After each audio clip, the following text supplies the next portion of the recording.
തൃശൂർ മാളയിൽ ഭാര്യയെ കുത്തിക്കൊല്ലാൻ ശ്രമിച്ച ശേഷം ഭർത്താവിന്റെ ആത്മഹത്യാ ശ്രമം.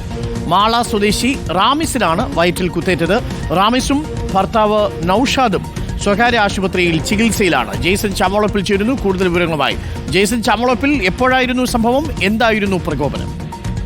ഇന്നലെ രാത്രി അർദ്ധരാത്രി കൂടിയൊരു സംഭവം. തുടർന്നാണ് ഒരു ഭാര്യയെ ഭർത്താവ് കുത്തുന്ന സാഹചര്യം ഉണ്ടായത്. അതിനുശേഷം ഭർത്താവ് തന്നെ ായിരുന്നു. മാള കരിങ്ങോൾച്ചിറ നമ്പൂരി മഠത്തിൽ റാമിസാണ് വയറ്റിൽ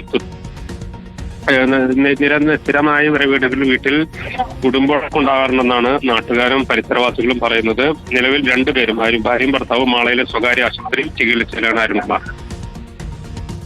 ഓക്കെ, എന്തായാലും ഭർത്താവ് നൌഷാദാണ് റാമിസിനെ കുത്തിയത്. റാമിസും ഇപ്പോൾ ഭർത്താവ് നൌഷാദും സ്വകാര്യ ആശുപത്രിയിൽ ചികിത്സയിലാണ്. ജെയ്സൺ ചാമോളപ്പിലാണ് വിവരങ്ങൾ നൽകിയത്.